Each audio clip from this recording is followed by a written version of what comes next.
কেন দেখ মাহফিল না গিয়া জিজ্ঞেসতাম ও গোসলের কয় ফরজ, একটা ফালদা কয় 3 ফরজ, আমি ওই কিতা কিতা কয় সাবান গামছা লুঙ্গি। যেই ঘন ঘন কইছে জীবন ভাই মনে হয়তো তার পুরো মুহস্ত। ওই একটা যে ইন্টারভিউ দিতে গেছিল, এটা শিক্ষিত মানুষে বুঝবেন, সহজ সরল মানুষে বুঝবেন না।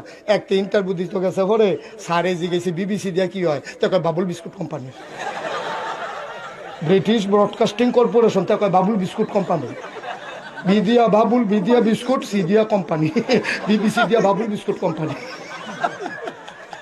শিক্ষিত মানুষে বুঝ জ্বালাইছে রে, মিলছে মানে কি তো হুবু না, ওখানে খাফে খাফ না।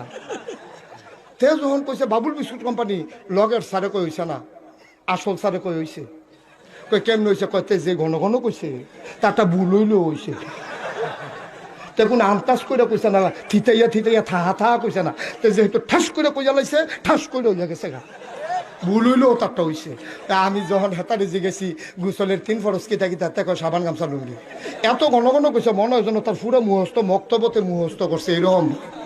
আমি তুই এটা কথা কইলি বেড়া, সাবান গামছা লুঙ্গি আবার গোসলের 3 ফরজ হয় কেমনে? তে আমার আইস দিয়া কয় ফাললে বেড়া হইলে 3টা সারা গোসল করে আইয়েন না গিয়া, পারলে আইয়েন না 3টা সারা গোসল করে আইয়েন, সাবান গামছা লুঙ্গি সারা গোসলটা করে আইয়া পড়েন না আপনি পারলে।